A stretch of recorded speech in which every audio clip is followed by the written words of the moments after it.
Hello dear students, आज हम यहाँ पर ट्रांसफॉर्मेशन हमारा जो टॉपिक चल रहा था और उसमें हमारा पार्ट 2 वीडियो आया है। इसमें हमारा जो सेकंड पार्ट है इसमें असर्टिव चेंज इनटू इंटरोगेटिव। तो असर्टिव यानी कि साधारण वाक्य जो होते हैं, साधारण वाक्य दो टाइप के होते हैं, एक अफर्मेटिव होता है, एक नेगेटिव होता है। तो अफर्मेटिव और नेगेटिव को जब हम इंटरोगेटिव में कन्वर्ट करेंगे उसके बारे में आज हम बताएंगे। जैसे कि अफर्मेटिव का जो सेंटेंस होता है, तो अफर्मेटिव के सेंटेंस को जब हम इंटरोगेटिव में कन्वर्ट करेंगे तो हम उसमें नेगेटिव का प्रयोग करेंगे, यानी इंटरोगेटिव प्लस नेगेटिव, यानी हम इसके अंदर नॉट का प्रयोग करेंगे। ठीक है।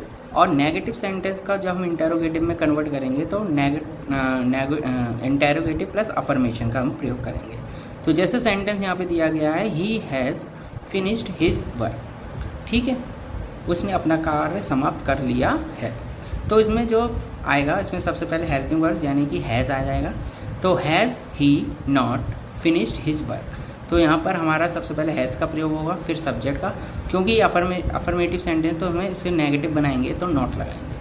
ठीक है, फिर वर्ब और यहाँ पे ऑब्जेक्ट। फिर उसके बाद हमारा नेक्स्ट रूल है इसी के अंदर, सब्जेक्ट आए, वर्ब की फर्स्ट फॉर्म आए और ऑब्जेक्ट आए। इसको हम इंटरोगेटिव में चेंज करेंगे तो do plus subject plus not plus verb की फर्स्ट फॉर्म और ऑब्जेक्ट। अगर सब्जेक्ट है, सब्जेक्ट के साथ वर्ब की फर्स्ट फॉर्म के साथ एस या ई एस आ जाता है, और ऑब्जेक्ट तो does plus subject plus not, verb की फर्स्ट फॉर्म और ऑब्जेक्ट। फिर नेक्स्ट है आपका सब्जेक्ट आए, वर्ब की सेकंड फॉर्म आए और ऑब्जेक्ट आए। अगर हम इसको इंटरोगेटिव में चेंज करेंगे तो did plus subject plus not, verb की फर्स्ट फॉर्म और ऑब्जेक्ट। ठीक है, तो इसमें सेंटेंस है, हम एग्जाम्पल से समझते हैं। तो जैसे राम राइट्स अ लेटर, तो यहाँ पे सब्जेक्ट है, वर्ब की फर्स्ट फॉर्म एस या ई एस के साथ है और एक ऑब्जेक्ट है। तो does Ram not write a letter, जैसे मैंने बताया था, अगर अफर्मेटिव सेंटेंस होगा तो वो नेगेटिव में चेंज होगा। तो यू रीड अ नोवेल, तो यहाँ पे सब्जेक्ट, वर्ब की फर्स्ट फॉर्म और ऑब्जेक्ट है। तो do you not read a novel. Next है आपका दे वेंट टू कानपुर, तो दे वेंट टू कानपुर, तो सब्जेक्ट, वर्ब की सेकंड फॉर्म और ऑब्जेक्ट है। तो हम इसमें डिड का प्रयोग करेंगे, डिड दे यानी सब्जेक्ट है, फिर उसके बाद नॉट गो टू कानपुर। ठीक है, इंटरोगेटिव में चेंज हो गया। फिर नेक्स्ट रूल है आपका सब्जेक्ट, हेल्पिंग वर्ब, वर्ब की फर्स्ट वर्ब और ये ऑब्जेक्ट। तो हेल्पिंग वर्ब प्लस सब्जेक्ट फिर नॉट, वर्ब और ऑब्जेक्ट। हेल्पिंग वर्ब यानी कि जैसे इसमें आ जाता है is, are, am, was, were, has, have, had, will, shall, may, might, ये सब हमारी हेल्पिंग वर्ब के रूप में कार्य करती हैं। जैसे I have completed my work, तो have I not completed my work. तो इसमें जो मेन है उसमें हम अफर्मेटिव से नेगेटिव बनाए, इंटरोगेटिव बनाएंगे तो नेगेटिव, और नेगेटिव का हम इंटरोगेटिव बनाएंगे तो अफर्मेशन में इसका प्रयोग किया जाता है। ठीक है, और नेक्स्ट इसमें हमारा नेक्स्ट रूल है असर्टिव टू इंटरोगेटिव में। जैसे असर्टिव के वाक्य में नन या नो वन है, उसको हम एनीवन में चेंज करेंगे, नो बडी को एनीबडी में चेंज करेंगे, नो को एनी में चेंज करेंगे, नेवर को ऑलवेज में चेंज करेंगे। जैसे सेंटेंस है हमारा no one can do this work, तो नन नेगेटिव सेंस देता है, तो इसमें हम जब हम चेंज करेंगे तो इसमें नॉट नहीं लगेगा। तो इसमें जब हम बदलेंगे तो कैन, नो वन को हम किस में चेंज करेंगे, एनीवन में, तो एनीवन डू दिस वर्क।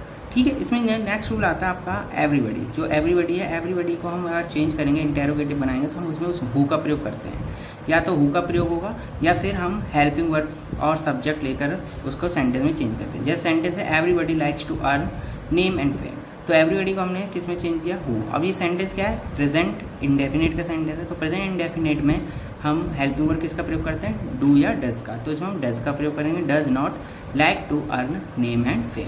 तो अगर हम इसको हु को, एवरीबडी को हु में चेंज ना करके हम उसको हेल्पिंग वर्ड से बना सकते हैं। कैसे, जैसे डज लगा दिया एवरीबडी का एवरीबडी, फिर हमने नॉट लगा दिया like to earn name and fame.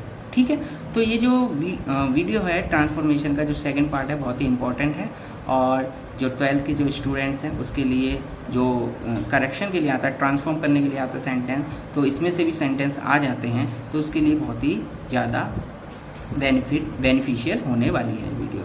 तो नेक्स्ट वीडियो में आगे चलेंगे, तो नेक्स्ट वीडियो में हम ट्रांसफॉर्मेशन का पार्ट 3 लेके आएंगे, जिसमें हम आपको बताएंगे assertive change, affirmative change into negative के बारे में। Thank you.